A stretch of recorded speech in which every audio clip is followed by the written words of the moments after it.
மின்னேறும் இந்த உலகிற்கு எடுத்து காட்டிய என் உயிர் தலைவர் மேதகவே பிரபாகரன் அவர்களின் வீரத்தினை நெஞ்சிலே ஏந்தி இந்த வக்பு வாரிய சட்ட திருத்தத்தை எதிர்த்து திரும்ப பெற கோரி கண்டித்து நாம் தமிழர் கட்சி உறவுகள் செஞ்சி பகுதியில் ஆர்ப்பாட்டத்தை முன்னெடுத்து வருகிறோம். இந்த ஆர்ப்பாட்டத்தை ஒருங்கிணைத்து நடத்தும் மாநில நாம் தமிழர் கட்சியின் ஒருங்கிணைப்பாளர் மருத்துவர் விக்ரம் அவர்களுக்கும் மற்றும் மாவட்ட மண்டல ஒன்றிய பொறுப்பாளர்கள் அனைவருக்கும் சீமான் தம்பியின் புரட்சிகரமான வணக்கம். வக்பு வாரிய சட்டம் குறித்து எனக்கு முன்னாடி பேசிய அண்ணன்மார்கள் தம்பிகள் அழகாக உங்கள் மத்தியில் எடுத்துரைத்தார்கள். இங்க ஒரே ஒரு பிரச்சனை தான், வக்பு வாரிய சட்டத்தை திருத்தக்கூடிய பாஜக தான். ஒரே ஒரு கேள்வி, இஸ்லாமிய மக்களின் மீது அக்கறை கொண்டு இந்த பாஜக இந்த சட்டத்தை கொண்டு வந்திருக்குமா? வாய்ப்பு இருக்காதற்கு. பாஜக இஸ்லாமியர்கள் குறித்து ஒரு சட்டத்தை திருத்தது என்றால் முழுக்க முழுக்க இஸ்லாமியர்கள் மீது வஞ்சகத்தை திணிக்க வேண்டும் என்பதற்காக மட்டும்தான் அவர்கள் பாடுபடுகிறார்கள், போராடுகிறார்கள். பாஜக ஆட்சி அதிகாரத்தில் இருக்காங்க, இந்தியாவை ஆண்டாங்க. அவர்களுடைய ஒரே நோக்கம் ஒரே நாடு, ஒரே மதம், ஒரே மொழி, இதை கொண்டு வரணும். அவர்களுக்கு இஸ்லாம் மதத்தை அழிக்கணும். அக்கறையாக இருக்குது போல அப்படி வருது. அந்த சட்டத்தை திருத்துறோம், திருத்தி இஸ்லாமிய மக்களின் உரிமைகளை தாக்க போராடுற மக்களை ஏமாத்துறாங்க. வேற ஒண்ணுமே செய்யல. இப்ப வக்பு வாரிய சட்ட திருத்த மசோதாவில் பெண்களுக்கு வாய்ப்பு தரப்படும் சொல்றாங்க. பெண்களுக்கு நாங்க வாய்ப்பு தரணும் பேசுறாங்க. தமிழ்நாட்டில் ஏற்கனவே பெண்கள் இருக்கிறாங்க. அப்படி இந்த சட்ட திருத்தம் என்பது ஏமாற்றம் தானே. இப்ப என்ன காண்பிக்க வராங்க இந்த பாஜகவினர்? இஸ்லாமிய மதத்துல பெண்கள் சுதந்திரமா இல்ல, பெண்களுக்கான வாய்ப்பு இல்ல. ஆனா இந்த சட்ட திருத்த பெண்களுக்கான வாய்ப்பை நாங்கள் ஏற்படுத்தி தரணும் பேசுறாங்க. இது ஒரு ஏமாற்று, ஒரு ஏமாற்று வேலையைத்தான் இந்த பாஜக முன்னெடுத்து வருகிறது. எனக்கு முன்னாடி தம்பி கரிகாலன் கூட பேசியிருந்தாப்ல, ராமர் கோயில் கட்டுறதுக்கு மஸ்தான் பணம் கொடுக்கிறாரு. ஆனா வக்பு வாரிய சட்ட திருத்தத்தை எதிர்த்து போராட 1/2 கிலோமீட்டர் வரல. ஏன் வரல தெரியுமா? வக்பு வாரிய சட்ட ஆட்டிய போறதுக்கு முயற்சி செய்யறது செஞ்சிட மஸ்தான் தான். அப்புறம் எப்படி வருவாரு? அப்புறம் எப்படி வருவாரு? இந்த வேலை பார்க்கிறதே அப்படிங்க. ஆனா நம்மை பார்த்து சொல்வார்கள், சீமான் பாஜகவுடைய பி டீம் என்று.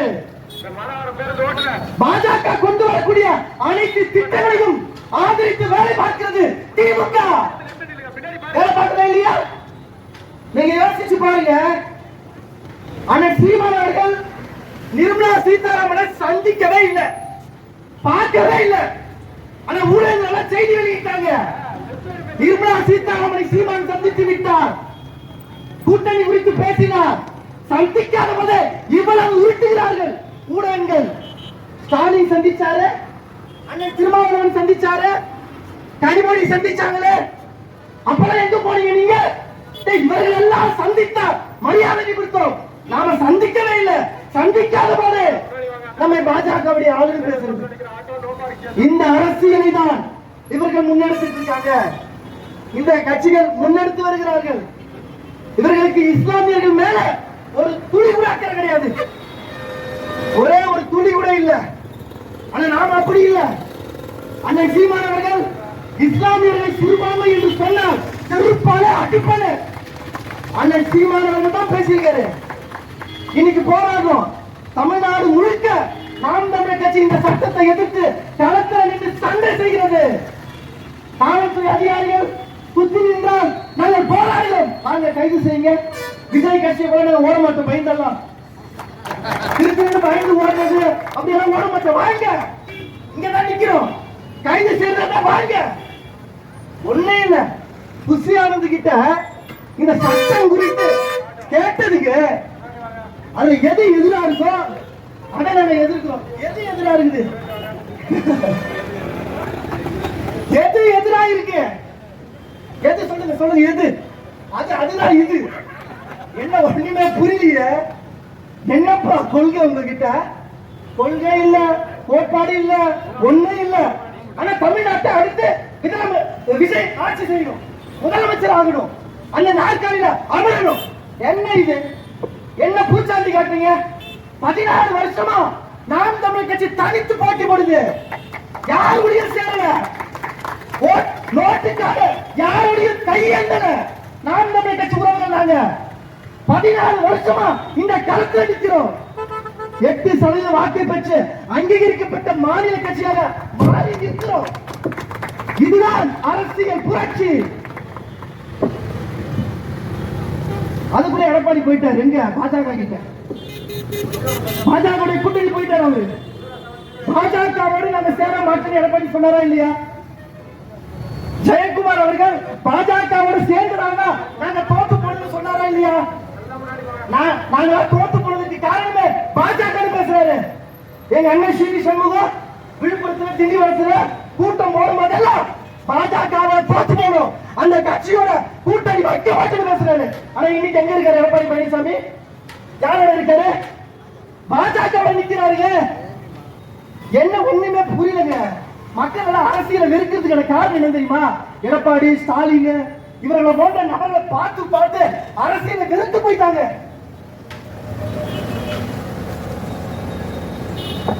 திமுக சொன்னதெல்லாம் செஞ்சாச்சா?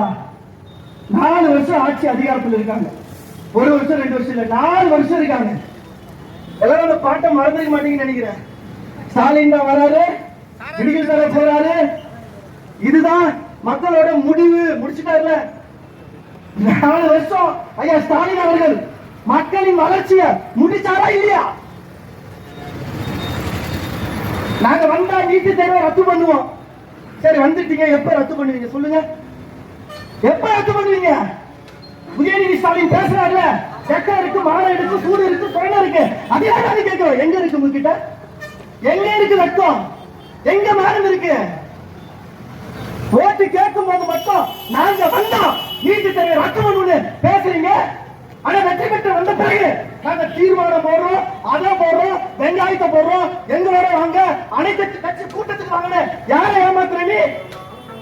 யாரை ஏமாத்துற நீ? ஓட்டு கேட்டு வரும்போதே உங்களுக்கு தெரியும் நீட்டு தேர்வை ஒன்றால் ரத்து செய்ய முடியாது என்று. நீட்டு தேர்வை கொண்டு வந்தது யாரு? யாரு கொண்டு வந்தா? காங்கிரஸ் கட்சி கொண்டு வந்தது. அதை பாஜக செயல்படுத்துது. காங்கிரஸ் கட்சி கொண்டு வரும்போது அதோட கூட்டு வைத்துக் கொண்டு இன்னைக்கு நீட்டு தேர்வை நீ ரத்து பண்ணுன்னு பேசுற. இதெல்லாம் ஏமாற்று அரசியல் இல்லையா? இந்த ஏமாற்று அரசியல் தான் இந்த திராவிட கட்சி என திமுக முன்னெடுக்குது. பாஜக பாசிச கட்சி. ஆமா, பாஜக பாசிச கட்சி. தமிழ்நாட்டில் திமுக பாசிச கட்சி. யாராச்சும் மறுக்க முடியுமா? மறுக்க முடியுமா? நாங்க மேடை போட்டு நாம் தமிழச்சு அரசியல பேசுறோம். முருகன் எங்களுடைய கடவுள், தமிழ் கடவுள். அந்த கடவுளுக்கு தமிழ்ல வழிபாடு கேட்கிறோம். உள்ள இருக்க கடவுள் எங்க கடவுள்? தமிழ் கடவுள். தமிழ் கடவுள் முருகனுக்கு தமிழ்ல வழிபாடு கேட்டு போராடுறோம். மருதமலையில காவல்துறை அதிகாரிகள் என்ன பண்ணாங்க? நாம் தமிழ் கட்சி உறவுகளை போராடிய குண்டலிக்க கொடுத்த நாம் தமிழ் கட்சி உறவுகளை அடிச்சு தர தரன்னு இழுத்துட்டு போறாங்க. யாரு? காவல்துறை அதிகாரிகள். இது பாசிசம் இல்லையா? இது பாஜகவின் சிந்தனை இல்லையா? தமிழ வழிபாடு வேறு சட்டமன்றத்தில் பேசினா போதாது, அந்த அதிகாரத்தை வச்சு மக்களிடம் செயல்படுத்தணும். நான் மோடி கிட்ட கேட்கிறேன், இன்னைக்கு இஸ்லாம் வகுவரை சட்ட திருத்தணி வரல, நீ முதல்ல திருத்து. கோவில் இந்து கோவில் தானே பேசுற? இந்து கோவில் தான் சரி. இந்து கோவில் உள்ள அர்ச்சராகலாம் பறையர் பண்ணி நீ பேசுறியா? இதை முதல் திருத்தியா? நீ பிராமணர்கள் மட்டும் கோயிலுக்குள்ள உள்ள இருக்க கூடாது, தமிழ் சமுதாயத்தை சார்ந்த அனைவரும் உள்ள இருக்கிறது. இந்து தானே பேசுறாங்க. பேசுவாங்களா? பேசுறதுக்கு துணிச்சல் இருக்கா? துணிச்சல் இல்ல. நாம ஓட்டு போட்டு தேர்ந்தெடுத்துமே திமுக. திமுக மேல ஓட்டு போட்டீங்க. 500 வாங்கி கொண்டு 2000 வாங்கி கொண்டு திமுகவுக்கு போட்டா மாறிடுது பேசுனீங்க. என்ன மாறுது? என்ன மாறுது? நம்ம விழுப்புரம் மாவட்ட தலகுனியனுங்க, தலகுனியணும். நம்ம அமைச்சரத்துல சைவன என்ன வைணவன என்னன்னு வகுப்பெடுக்கிறாரு. எத்தனை வயசு ஆகுது அவருக்கு?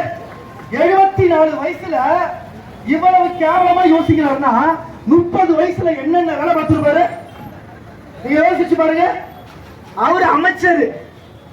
சரி, பெண்கள் குறித்து பொன்முடி அவர்கள் திமுக அமைச்சர் இழிவா பேசிட்டாரு, அவர் மேல நடவடிக்கை எடுக்கணும். நடவடிக்கை என்ன நடவடிக்கை? அமைச்சர் இருந்து நீக்கினா அது நடவடிக்கை. துணை பொதுச் செயலர் அது ஒண்ணுத்துக்கும் புரிதலாத பொறுப்பு உங்க கட்சியில. அந்த பொறுப்பை நீங்க நீக்கிறதால என்ன இதுதான் நடவடிக்கையா?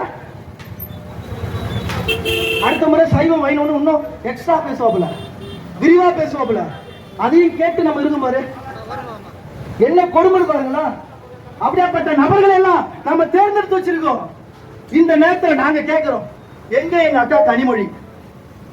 அண்ணன் சீமான் குறித்து ஒரு பொய்யான புகார் வரும்போது சகோதரி கனிமொழி அவர்கள் சீமான் கட்சியில எப்படிதான் பெண்கள் எல்லாம் இருக்காங்களே தெரியலையப்பா, சீமான் வீட்டுல பெண்கள் எல்லாம் இருக்காங்களே அவருடைய பேச்சை எப்படிதான் கேட்கிறாங்கன்னு தெரியலையப்பா, நாம் தமிழ் கட்சியிலிருந்து பெண்கள் எல்லாம் வெளியில வரணும்பா அப்படி நல்லா பேசுறாங்க.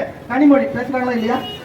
இப்ப நாம என்ன கேட்கிறோம்னா, அக்கா கனிமொழி அவர்களே, நீங்க எப்ப கட்சியிலிருந்து வெளியே வர போறீங்க? திமுகவில் இருந்து அக்கா உங்க அமைச்சர் 74 வயசுல பெண்களை இழிவுபடுத்தி பேசுறாரு. உங்க அண்ணன் மகன் உதயநிதி ஸ்டாலின் அவர்கள் சசிகலா காலில் விழுந்தார், எடப்பாடி பழனிசாமி எல்லாம் கொச்சப்படுத்தி பெண்களை கேவலப்படுத்துறாரு. சிவாஜி கிருஷ்ணமூர்த்தின்னு ஒரு மானங்கட்டவன் இருக்கா, அவன் பேசுறது எல்லாமே ஆபாசம் தான். அப்படியே பட்டவனா உங்க கட்சியில இருக்காரு. எப்பக்கா கட்சியில இருந்து வெளியே வர போறீங்க? எப்ப வர போறீங்க? இப்ப சீமான் அண்ணா பெண்ணியம்னு தூக்கிட்டு வந்துருவாங்க. நாங்க பெண்ணியம் பேசுறோம், பெண்கள் உரிமை பேசுறோம். ஆனா அவங்க கட்சியில பெண்கள் குறித்து ஆபாசமா பேசுறாங்க. ஆனா கட்சியில இருந்து நிக்கிறேன்றாங்க. அவர் அமைச்சர் இருந்து நிக்கணும், அவர் திமுக கட்சியில இருந்து நிக்கணும். அதுதான் நடவடிக்கை. இப்ப இங்க கூட பாருங்களா, இதே மஸ்தான் தான் அமைச்சர் இருந்து தூக்குவாங்க. மஸ்தான் ரவுடித்தனம் பண்றாரு, பணம் வசூலிக்கிறாரு, அராஜகம் பண்றாருன்னா அவரை கட்சியில இருந்து தூக்குவாங்க. ஏன்னா அவர் சிறுபான்மை, அவருடைய பார்வையில இஸ்லாமியர்கள் என்றால் கேட்பதற்கு நாதி இல்லை. அதனால நடவடிக்கை எடுக்கிறாரு ஐயா ஸ்டாலின் அவர்கள் எடுக்கிறாரு. இதுல பொன்முடி மேல ஏன் நடவடிக்கை எடுக்கல? ஏன் நடவடிக்கை எடுக்கல? இதுக்கு மேல பெண்களை கேவலப்படுத்தி பேச முடியுமா? பொன்முடி பேசியிருக்காருல, அவர் மேல இந்நேரம் நடவடிக்கை எடுத்திருக்கணும். ஆனா இந்த திராவிட மாடல் ஆட்சியாளர்கள் நடவடிக்கை எடுத்தாங்கன்னா நடவடிக்கை எடுக்கல. இப்ப நாம என்ன கேட்கிறோம்னா, மீண்டும் இந்த திமுகவை நம்பி ஓட்டு போட போறோமா? இல்ல பாஜக அதிமுக கூட்டணிக்கு ஓட்டு போட போறோமா? இல்ல மாற்றம்னு வராரு யாரு விஜய், அவருக்கு ஓட்டு போட போறோமா? கொள்கை என்னன்னு அவர் கட்சியில ஒருத்தர் மேடையில பேசுறாங்களா? ஒரே ஒருத்தர் விஜய் கட்சியை சார்ந்தவர்கள் எங்க கொள்கை இதுதான், எங்க கோட்பாடு இதுதானே ஒருத்தர் பேசுறாங்களா? கேட்டாலே பாட்டு பாடுறாங்க. ஹிந்தி திணிப்பு வேணாண்டி, இங்கிலீஷ் பீஸ் வேணாண்டி, கரகாட்டம் ஆடிக்கிட்டு தமிழில் பாடாண்டி தான் கொள்கையாங்க. இந்த கொள்கைக்கு ஓட்டு போட முடியுமா? என் அந்த சீமான் கூட கேட்டாரு, நீ முத்தம் ஒன்று கொடுத்தா முத்தமிழ், அப்புறம் நிறைய என்னென்னமா தமிழ் அதனோட இடுப்புக்கு பாட்டி எழுதியவர் நடிகர் விஜய் அவர்கள். அப்ப அதெல்லாம் உங்க கொள்கையா? அதெல்லாம் கொள்கையா? இது கொள்கை இல்ல, பூமுட்டை. அப்ப மாற்று அரசியலை பேசி இந்த களத்துல உறுதியாக நிற்கிற ஒரே கட்சி நாம் தமிழர் கட்சி தான். அடுத்த தேர்தலிலும் தனித்துதான் போட்டி.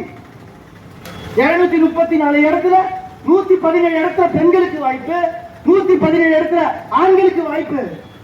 விஜய் யாரோடு போனா என்ன, எடப்பாடி யாரோடு போன என்ன, ஸ்டாலின் 10 கட்சி கிட்ட மண்டிட்டா என்ன, அதை பத்தி எல்லாம் எனக்கு கவலை கிடையாது.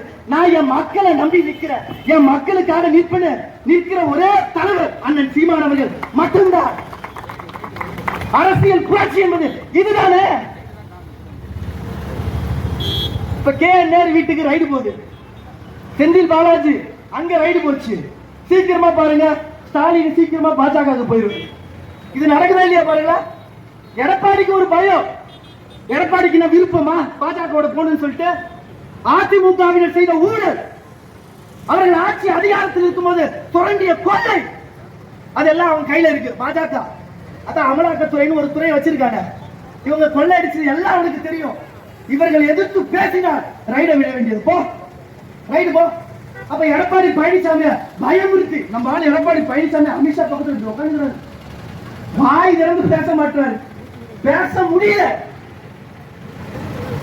1000 ஆண்டுகள் அடிமையாக வாழ்வதை விட அரைநொடியேனும் சுதந்திரமாக சாவது மேலானது என்று புரட்சியாளர் அம்பேத்கர் கற்பிக்கிறார்.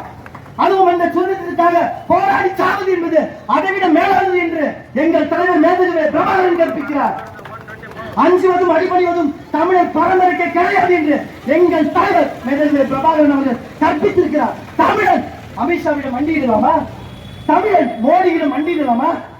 இதெல்லாம் அவமானம் இல்லையா? இதெல்லாம் வெட்கக்கேடு இல்லையா? இந்த சட்டத்தை எடப்பாடி பழனிசாமி அவர்கள் ஆதரிக்கிறாரா?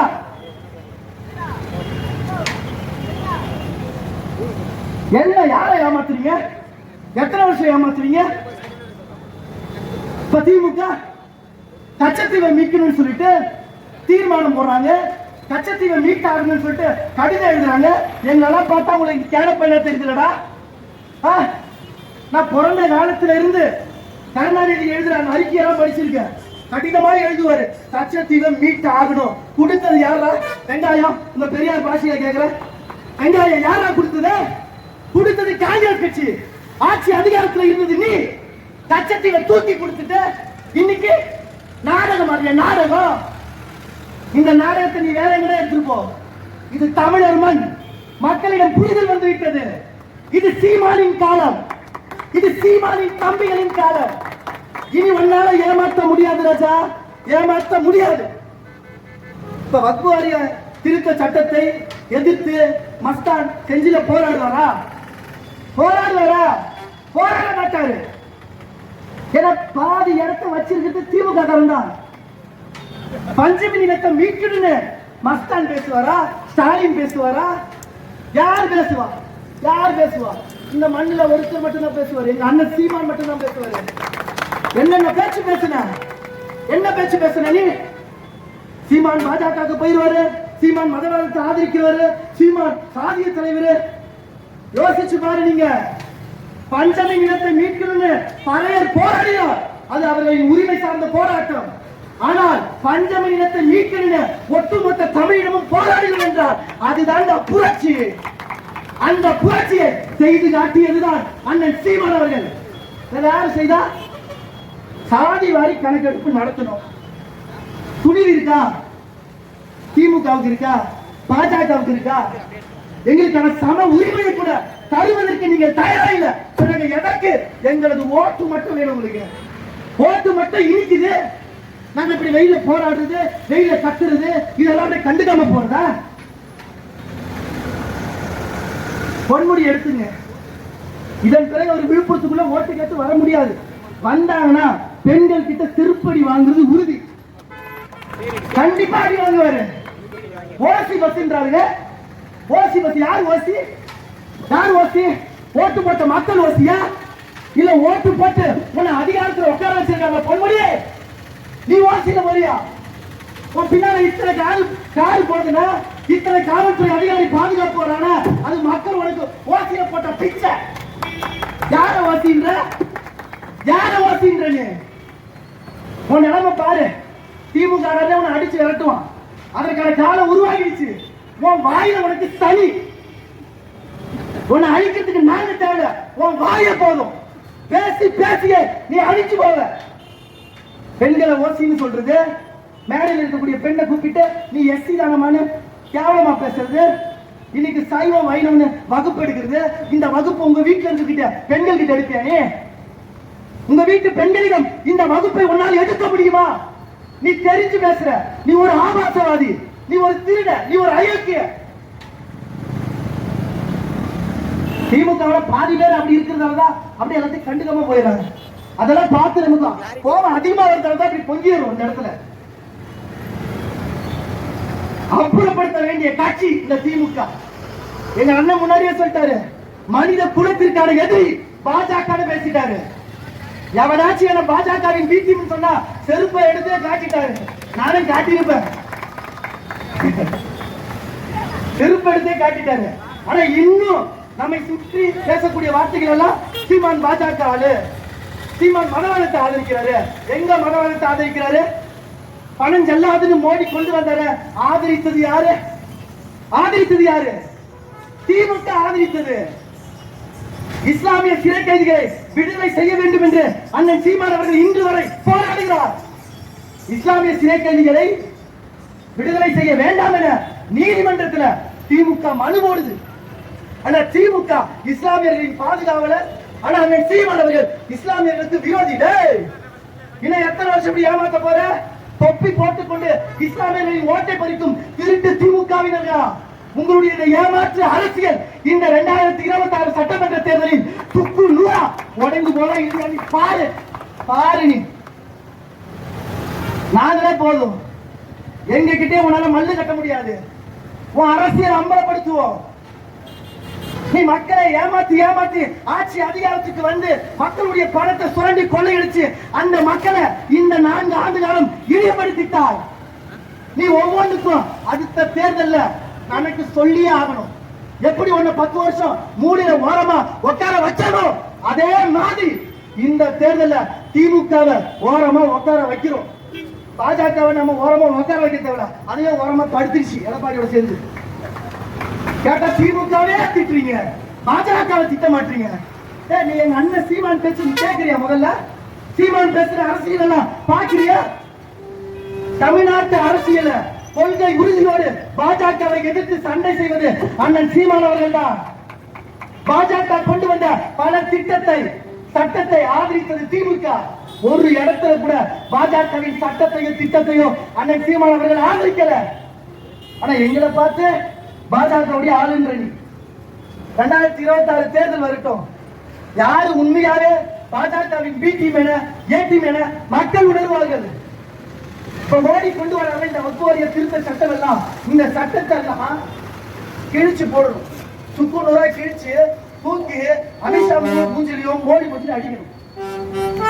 இதுதான் இவர்கள் செய்த சாதனை.